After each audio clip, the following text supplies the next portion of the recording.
मैं paper discuss करवा रहा था नमन, केपीएस सरोना डुंडा का क्वेश्चन पेपर था वो, तो वो डिस्कस कर रहे थे। ठीक है, चलो निकालेंगे laws of motion, forces and laws of motion का बचे हुए क्वेश्चंस करने एनसीईआरटी के। आ रहा हूं एक सेकंड में देख लूं।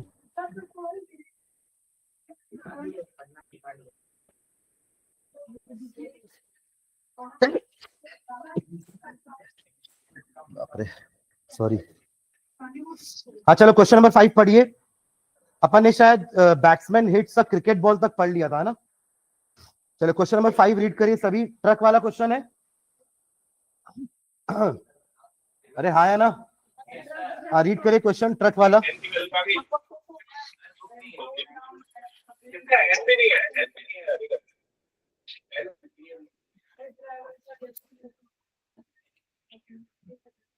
पढ़ रहे हैं ट्रक वाला question.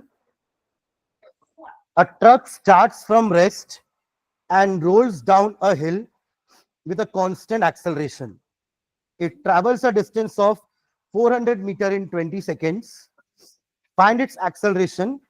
Find the force acting on it if its mass is 7 metric ton. अब 7 मेट्रिक टन आपको नहीं पता हुआ तो उसके लिए लिख भी दिया कि 1 मेट्रिक टन मतलब कितना होता है, 1000 kg। ठीक है, तो क्या क्या दिया हुआ है क्वेश्चन में बताइए मुझे। स्टार्ट्स फ्रॉम रेस्ट का मतलब क्या है, ये क्वेश्चन नंबर 5 एक्सरसाइज का। u इज इक्वल्स टू 0, ये क्यों लिखा हमने, बिकॉज लिखा हुआ है स्टार्ट्स फ्रॉम। इसमें किसी को डाउट? एवरीवन पक्का? लावण्या, अवनिका, हाँ सेकंड। और क्या बोल रहा है, it travels a distance of 400 metre in 20 seconds. तो x दिया हुआ है 400 मीटर, s दिया हुआ है डिस्टेंस, एंड टाइम दिया हुआ है कितने सेकेंड्स में, 20 सेकेंड्स में। एक्सेलरेशन उसका क्या है, कांस्टेंट। तो एक्सेलरेशन निकालना है और फोर्स निकालना है। मास दिया हुआ है कितना, 7 मेट्रिक टन, जिसका मीनिंग है 7 into 1000 दैट इज 7000। इसको केजी में रहने दो कि ग्राम में करूं, रहने दो ना, सब ऐसा यूनिट है। चलिए, तो फोर्स के नाम में क्या चाहिए, m इंटू ए। मास तो है पर एक्सेलरेशन नहीं है, और एक्सेलरेशन के नाम में क्या चाहिए, v minus you by T. ये होता है एक्सेलरेशन हमारा, पर अब v तो दिया नहीं है, तो ऐसा कोई इक्वेशन जिससे अपन यूज करके एस ए और टी है हमारे पास u है, ऐसा कोई इक्वेशन है जिसको यूज करके अपन बिना v के, हाँ बिना v के a निकाल ले, वो कौन सा है हमारा, सेकेंड इक्वेशन। तो using second equation, current equation बताओ सेकेंड, सेकेंड करंट कौन है,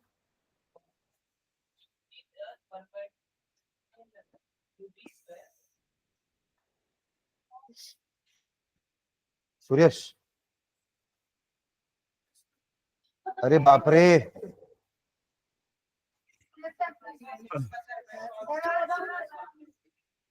हाँ अरे इक्वेशन, हाँ अवनिका, अरे क्या UT plus S is equals to, speed नहीं है वो डिस्टेंस है, S is equals to UT plus half AT square. नहीं सुने हो ये, अरे स्कूल में तो सुनोगे, मैंने नहीं पढ़ा है अभी यहाँ पर आपको। तो कितना हो जाएगा, चलिए निकालिए, ए यहां से निकालो जल्दी से, सबका वैल्यू पता है एक्सेप्ट ए, निकालिए।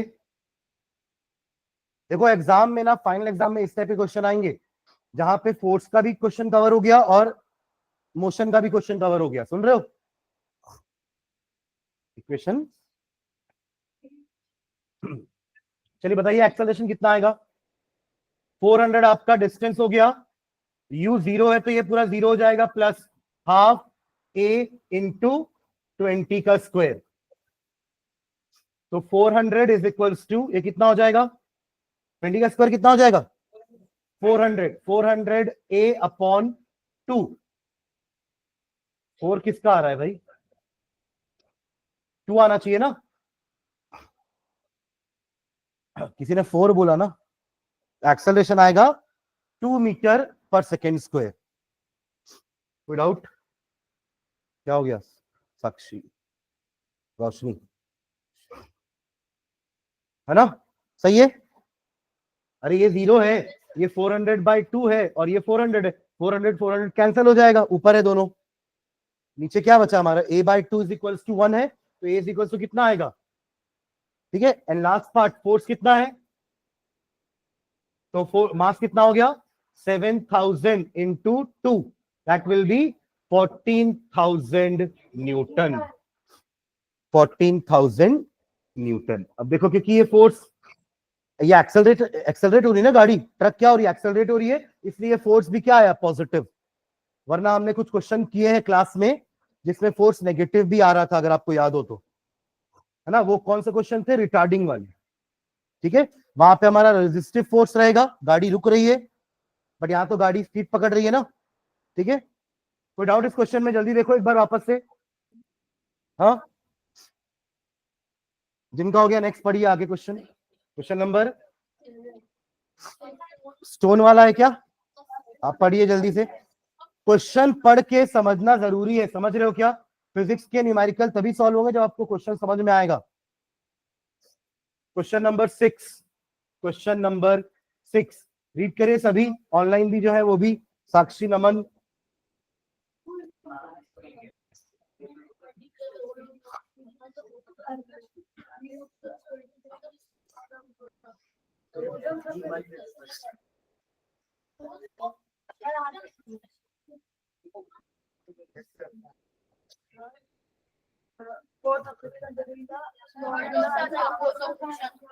जिनको समझ में आ गया बनाओ आगे। क्या क्या गिवन है पहले लिख लो।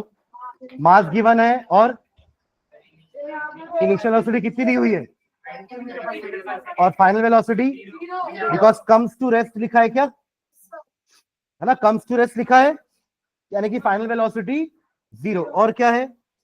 डिस्टेंस दिया हुआ है, आपको निकालना है फोर्स। देखना है यहाँ फोर्स नेगेटिव आना चाहिए। सेम काम करना है, समझ रहे हैं क्या? बस फर्क इतना है कि यहाँ पे एक्सेलरेट हो रही थी, यहाँ पर इस क्वेश्चन में रिटार्ड हो रही है बॉडी। यू आपका दिया हुआ है 20 मीटर पर सेकेंड। v0 दिया नहीं है, पर ऐसा लिखा है comes to rest. What else? Acceleration निकालना है, फोर्स निकालना है, mass is 1 kg। What else? बस इतना ही दिया है ना। डिस्टेंस दिया हुआ है, s is equals to 50 metres. चलो पहले एक्सेलरेशन निकाल लो, फिर फोर्स निकल जाएगा। थर्ड इक्वेशन, है ना? यहाँ थर्ड इक्वेशन यूज करना है, यहाँ पे टाइम नहीं दिया हुआ है, सुन रहे हो क्या? इसके पिछले क्वेश्चन में v नहीं दिया हुआ था, इसलिए कौन सा इक्वेशन यूज किए? सेकेंड। अरे यहां पर ध्यान दो एक बार, पिछले क्वेश्चन में v नहीं दिया हुआ था, t दिया हुआ था, तो हमने सेकेंड इक्वेशन यूज किया a निकालने के लिए।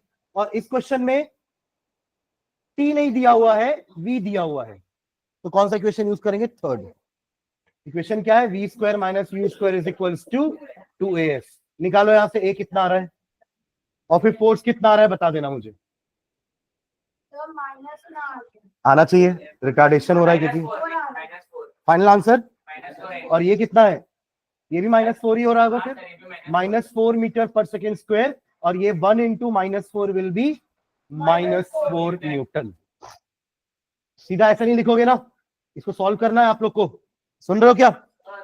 इसके बाद ये डायरेक्ट सेट नहीं आना चाहिए। सॉल्व करिए इसको पूरा, v का वैल्यू पुट करिए, u का वैल्यू पुट करिए, a का वैल्यू निकालना है, s का वैल्यू पुट करिए। हाँ हाँ, बट वो रिटार्डिंग फोर्स लिखना पड़ेगा।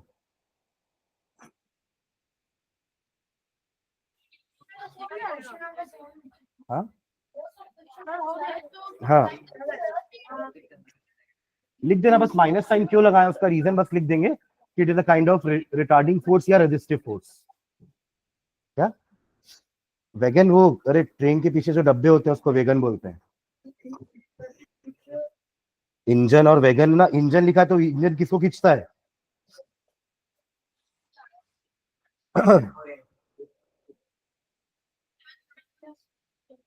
जिनका हो गया आगे बढ़ो। 7, ये सब सबको करना है ना, ये पूरा सॉल्यूशन। ए का कैलकुलेशन होना चाहिए कॉपी में।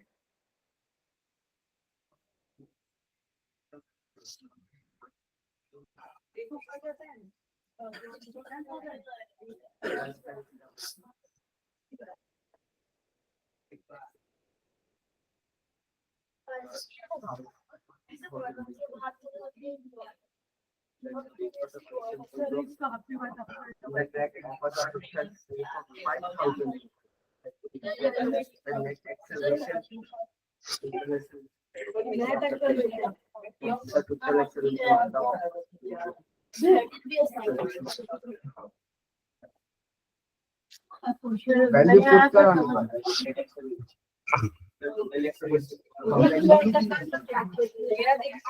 देखो एक इंजन है ना, जो 8000 किलो का है, यानी कि 8 मेट्रिक टन, 8 टन नहीं 8 मेट्रिक टन, है ना। और क्या लिखा हुआ है, it pulls a train of 5 wagon, 5 wagon है, यानी कि 5 डब्बे हैं पीछे, और हर एक का मास कितना है 2000, अरे 2000 मेट्रिक नहीं, हाँ 2 मेट्रिक टन बोलो या फिर, तो हर एक का मास कितना दिया हुआ है 2000 केजी। समझ रहे हैं क्या?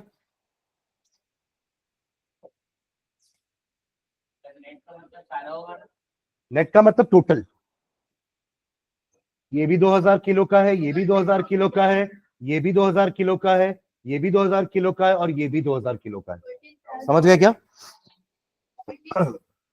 हाँ, पूरे ट्रेन का मास 18000 किलो हो जाएगा। ठीक, वो 10,000 किलो को रहा है, बट मास तो आप इसका भी गिनोगे ना, 18000 किलो टोटल। एक सेकेंड, एक second. If the engine exerts a force of, अब सुनो ध्यान से, इंजन ने 40,000 न्यूटन का फोर्स एक्सर्ट किया है पीछे वेगन्स के ऊपर, प्लस ये जो ट्रैक में चल रहा है वो ट्रैक फ्रिक्शन भी दे रहा होगा। फ्रिक्शन कितना है 5000 न्यूटन का। तो what is the net accelerating force? Minus करेंगे दोनों को, क्या करेंगे, क्योंकि 40,000 इधर लग रहा है, 5000 इधर लग रहा है, तो नेट कैसे कर निकालते हो? आपको याद है आपने वो बैलेंस फोर्स पढ़ा था, बैलेंस एंड अनबैलेंस फोर्स। अगर एक फोर्स यहां से लग रहा है, दूसरा यहां से लग रहा है, तो इन दोनों को अपन क्या करते हैं, माइनस करते हैं। तो अगर ये 5 न्यूटन का है, ये 2 न्यूटन का है, तो ओवरऑल फोर्स कितना लग रहा है 3 न्यूटन का। किस तरफ? Towards right. समझ रहे? तो यहां आप क्या करोगे, 40,000 में से 5,000 क्या कर दोगे, माइनस। ये आपका फर्स्ट पार्ट आ जाएगा। कितना होगा ये आंसर, 35,000 न्यूटन। अब सेकेंड पार्ट में क्या बोल रहा है, एक्सेलरेशन ऑफ द ट्रेन। तो ट्रेन का पूरा मास कितना हो जाएगा, 8000 किलो का इंजन है और 10,000 किलो पे डब्बे, 18,000 किलो आपका टोटल मास हो गया। तो एक्सेलरेशन क्या होता है, फोर्स अपॉन मास। फोर्स कितना है 35,000 डिवाइडेड बाय मास है 18,000। ये कैंसिल हो जाएगा, 35 बाई 18 कितना हो जाएगा 1.9 मीटर पर सेकेंड स्क्वायर। समझ में आया क्या? ठीक है, तो चलो उसको लिख लो। लिख लो, उसका आंसर कैसे लिखोगे, नीचे लिखो। Net force is equals to, first part ना, ए और बी दो पार्ट है। Net force is equals to force exerted by the train. Net force is equals to force exerted by train minus, क्या करेंगे, माइनस फोर्स ऑफ फ्रिक्शन।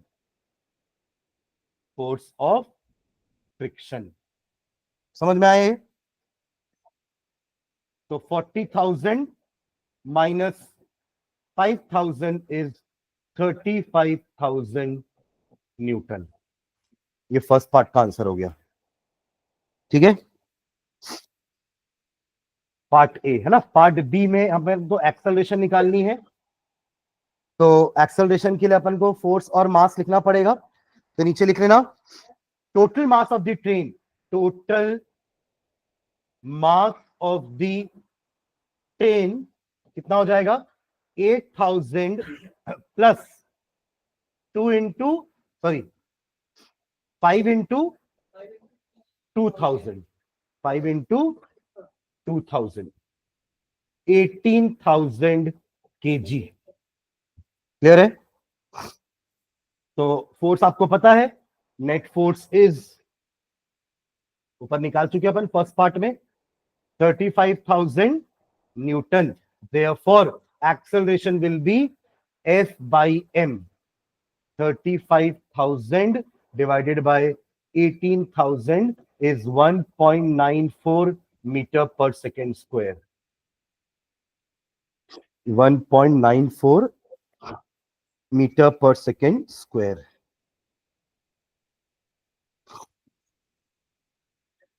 ठीक है, चलो नेक्स्ट क्वेश्चन पढ़ो। हाँ जी,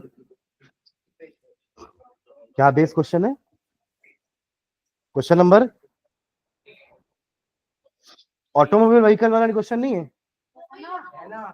तो एमसीक्यू कहाँ है वो? क्वेश्चन 9 है। हाँ, 8 तो पढ़ लो पहले, 8 पढ़ो पहले।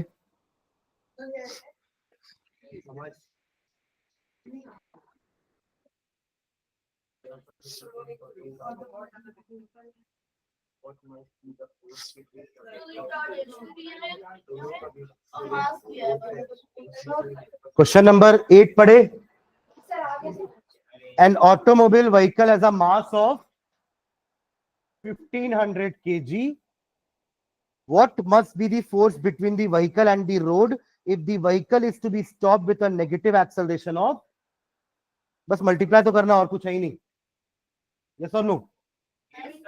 F is equals to m into a। देख लो क्या आ रहा है आंसर, मल्टीप्लाई कर दो दोनों को। 1500 इंटू -1.7, माइनस में आएगा आंसर, कितना है बताओ जल्दी,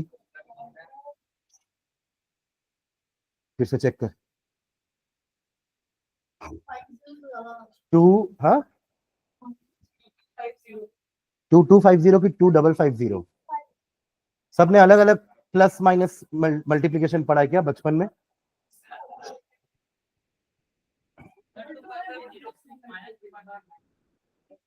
कुछ लोग का रहा है 2350, कुछ लोग का रहा है 2550, किसी का रहा है 2250, और बता दो कुछ, देखते हैं कितना टाइप का मल्टीप्लिकेशन पढ़े हो आप लोग। हाँ, हेलो 1550 भी आ रहा है, 15 इंटू 17, यही करना है।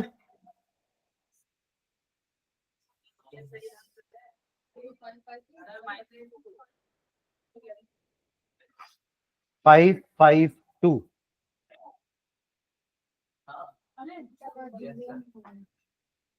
अरे कैसे कर रहे हो, मल्टीप्लिकेशन नहीं आ रहा है क्या करते? सर -2550। हाँ सही है, -2550 न्यूटन। कैसे कर रहे हो पता नहीं,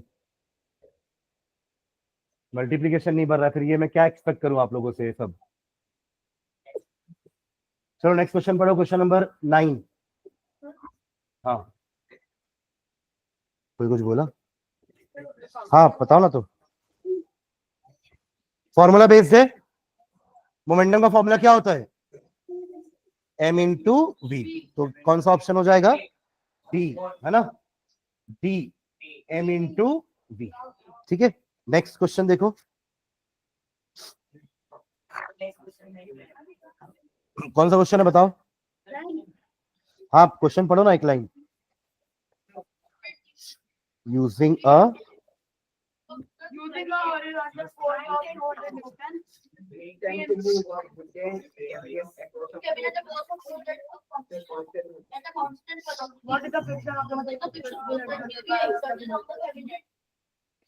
लिखा हुआ, कोई देखा मेरे बुक में 10 क्वेश्चन अलग है।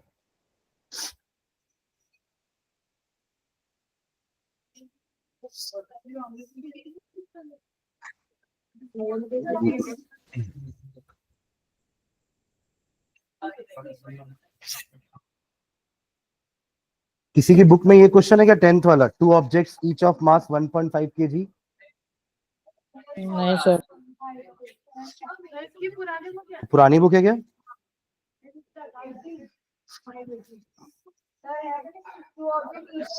और ये वाला फिर आप लोग की बुक में नहीं होगा क्वेश्चन? नहीं, ये पुरानी बुक वाले वाला क्वेश्चन लिखो, फिर अपन इसके सॉल्यूशन में आते हैं। चलो लिखो question, using a horizontal force of 200 Newton. ये नई बुक में क्वेश्चन नंबर 10 है, पर पुरानी बुक में क्वेश्चन नंबर 10 दूसरा है। तो पुरानी बुक वाले क्वेश्चन लिख लो, अपनी बुक में ही, कॉपी में ही लिख लो। Using a horizontal force of 200 Newton,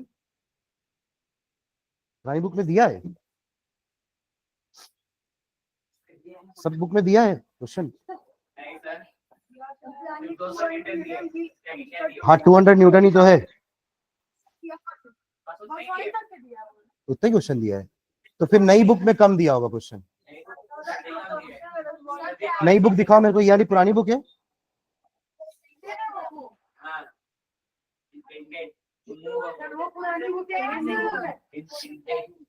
एक सेकेंड, किसकी बुक में अधूरा है क्वेश्चन? सर मेरी बुक में तो है। दिखाओ क्वेश्चन क्या है। ये तो है 10th वाला question, using horizontal force of 200 Newton. चलो पढ़ो क्वेश्चन, पढ़ो जल्दी से। Using a horizontal force of 200 Newton, we intend to move a wooden cabinet across a floor at a constant velocity. मतलब आप एक wooden cabinet को move करना चाह रहे हो with a constant velocity. Constant velocity मतलब zero acceleration. What is the friction force that will be exerted on the cabinet? तो क्वेश्चन नंबर 10 लिख लो, इसका आंसर लिखते लिखो। देखो ये बैलेंस फोर्स होगा तभी तो बोले ना एक्सेलरेशन जीरो। तो अगर आप 200 न्यूटन का फोर्स लगा रहे हो तो फ्रिक्शनल फोर्स को भी 200 न्यूटन होना चाहिए, तभी तो बैलेंस होगा और एक्सेलरेशन जीरो हो जाएगा, नेट फोर्स जीरो हो जाएगा। तो लिख लो इसका आंसर, लिखिए इसका answer. Since the cabinet moves at a constant velocity, since the cabinet moves at a constant velocity, लिखा ना सब कि आप चाह रहे हो कि वुडन कैबिनेट को कांस्टेंट वेलोसिटी से मूव करवाना है। कांस्टेंट वेलोसिटी का मतलब क्या होता है?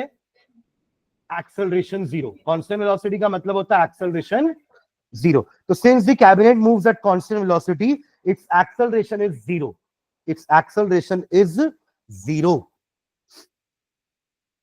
अब आप खुद ही पता है आपको फोर्स क्या होगा, मास इनटू एक्सेलरेशन होता है। अगर एक्सेलरेशन जीरो है तो फोर्स भी जीरो ही होगा, है ना। मतलब net force zero. Net force zero कब होगा? जब उसी कैबिनेट में इधर से 200 लगे और इधर से भी, तभी तो नेट फोर्स जीरो होगा ना। ठीक है, तो नीचे लाइन में लिखो, according to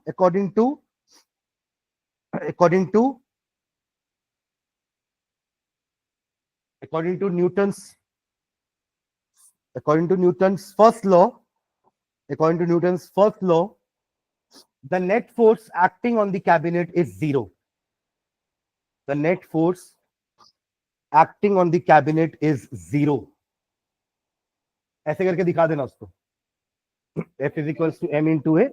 Net force acting on the cabinet is zero. और ऐसे करके दिखा भी देना, F is equals to ma है, एक्सेलरेशन जीरो है, तो फोर्स कितना होगा? Net force zero. और नेट फोर्स जीरो तभी हो सकता है जब पीछे से फ्रिक्शन भी कितना लग रहा होगा? 200 न्यूटन। तो एक लास्ट लाइन लिखेंगे नीचे, the net force is the, next time में, the net force is the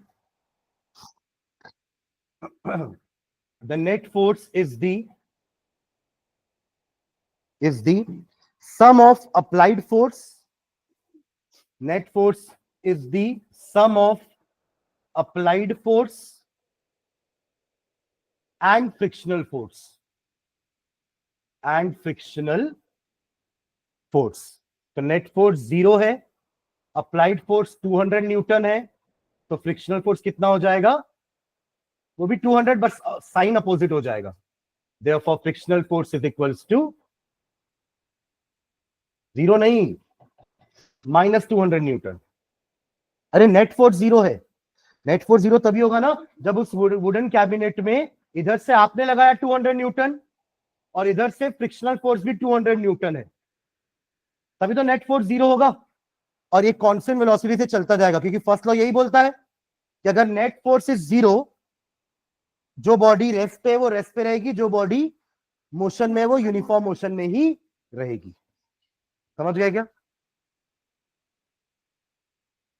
चलो जिनका हो गया नेक्स्ट क्वेश्चन पढ़ेंगे। नेक्स्ट क्वेश्चन क्या है? अकॉर्डिंग टू थर्ड लॉ,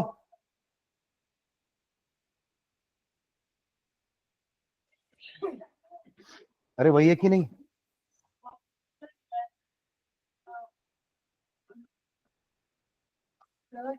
हाँ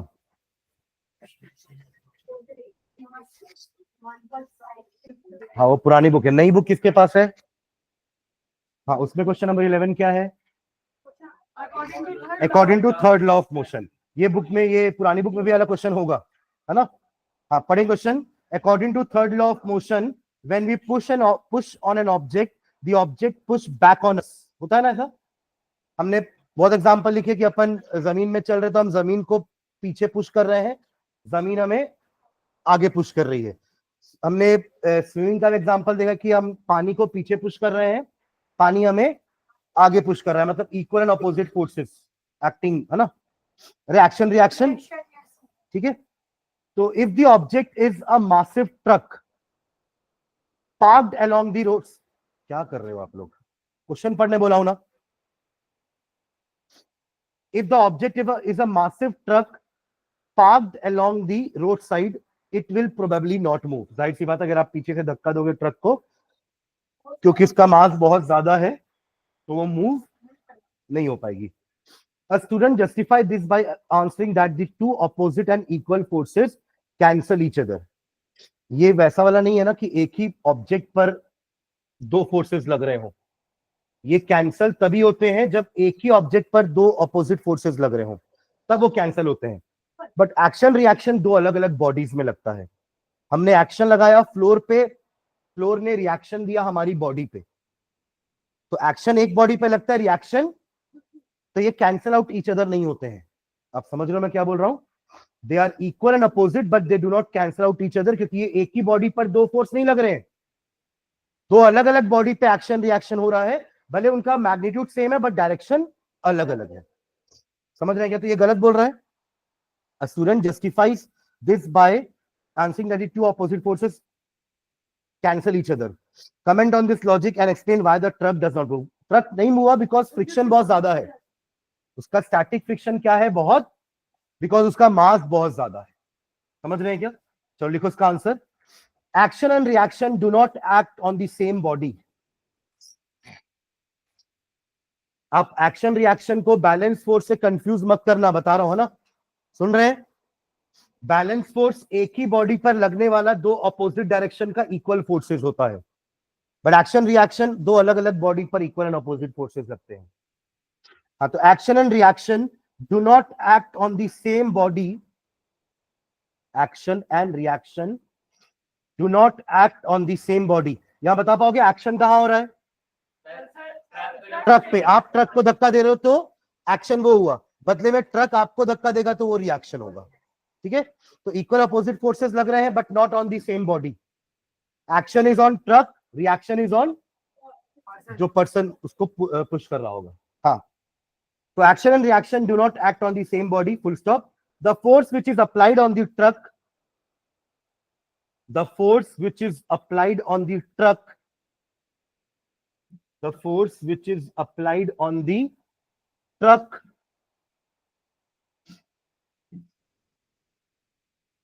is cancelled by the force of friction, is cancelled by the force of friction, is cancelled by the force of friction। तो friction कहां लग रहा है? ट्रक और पर्सन नहीं भैया, रोड पे। ट्रक कहां खड़ा है? रोड पे। ट्रक के टायर और रोड के बीच में फ्रिक्शन है ना। हाँ, तो the force which is applied on the truck is cancelled by the force of friction between the tyres of the truck, force of friction between the tyres of the truck and the road, and the road. ठीक है, full stop.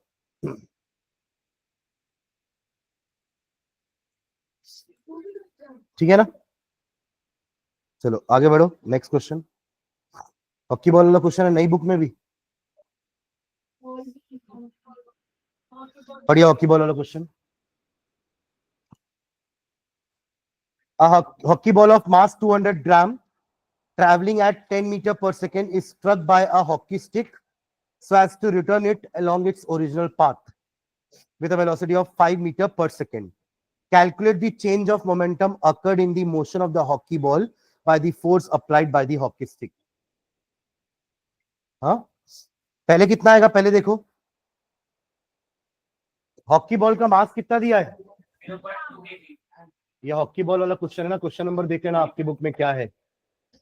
मास दिया हुआ है 200 ग्राम, यानी कितना KG, 0.2, 200 को divide कर देंगे 1000 से, 2/10 कितना हो जाएगा, 0.2 केजी। कोई डाउट यहां पर, ठीक है, ओके। उसकी वेलोसिटी कितनी दी हुई है पहले, हाँ 10 मीटर पर सेकेंड, -3 न्यूटन कैसे आएगा, फोर्स थोड़ी ना है, मोमेंटम है। हाँ हाँ, वेलोसिटी कितनी दी हुई है अभी, 10 मीटर पर सेकेंड, ठीक है। आप इसको यू ले लो, ठीक है, इसको क्या ले लो, यू। तो मोमेंटम कितना आ जाएगा, P1 मल्टीप्लाई कर दो 0.2 इंटू 10 कितना आएगा, 2 kg मीटर पर, ये यूनिट होता है मोमेंटम का, mass into velocity, kg metre per second. यहां तक क्लियर है,